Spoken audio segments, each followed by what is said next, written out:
ঈদের বিরতি শেষে পিএসএল খেলতে গেছেন 6 টাইগার। বাকিদের নিয়ে ক্যাম্প শুরু হবে 28 মার্চ। নিউজিল্যান্ডের বিপক্ষে ওয়ানডে ও টি-20-র পর পাকিস্তানের বিপক্ষে টেস্ট সিরিজ। সে লক্ষ্যে লাল ও সাদা বলে আলাদা অনুশীলন করবে জাতীয় দল।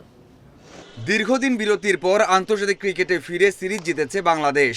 হাসি খুশি আনন্দের সাথে ঈদ করতে পারছেন মিরাজ শান্তরা। লম্বা বিরতির স্বস্তি আছে সাথে। টি-20 বিশ্বকাপ খেলতে না যাওয়ায় একটা বিরতি পেয়েছিল তাসকিন লিটনরা। আরও একটা সিরিজের আগে 1 মাসের বিরতি। রেইনবো অলরাউন্ডার এক্সটেরিয়র পে বাড়ির বাহিরের দেয়ালের সুরক্ষা নিয়ে থাকুন নিশ্চিন্ত। সাথে পাচ্ছেন 10 বছরের ওয়ারেন্টি। 17 এপ্রিল থেকে শুরু হবে নিউজিল্যান্ড সিরিজ। 3টা করে ওডিআই ও টি-20 খেলবে ঢাকা ও চট্টগ্রামে।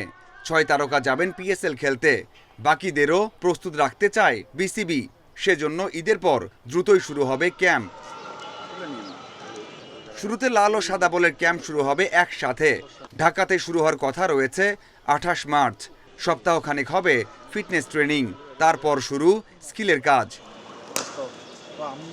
বিসিবির সিনিয়র কোচ সোহেল ইসলামের অধীনে ক্যাম্প চলার কথা 10 থেকে 12 দিন।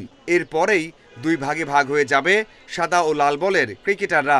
নিউজিল্যান্ড সিরিজের জন্য শুরু হবে চূড়ান্ত প্রস্তুতি। অন্যদিকে টেস্ট ক্রিকেটারদের আলাদাভাবে তৈরি করতে বোর্ডের পরিকল্পনা আছে ঢাকার বাইরে ক্যাম্প করার। 21 এপ্রিল বিসিএল শুরুর আগ পর্যন্ত চলবে সেই ক্যাম্প। নিউজিল্যান্ড সিরিজ দিয়ে আবারও ব্যস্ততা শুরু হবে মিরাজ লিটনদের। এরপর একে একে প্রতি মাসেই রয়েছে বাংলাদেশের খেলা। নিউজিল্যান্ডের পর আসবে অস্ট্রেলিয়া। পাকিস্তানের বিপক্ষে যেমন স্পোর্টিং উইকেটে খেলেছে টাইগাররা, তেমন উইকেটই দেখা যেতে পারে পরের সিরিজগুলোতে।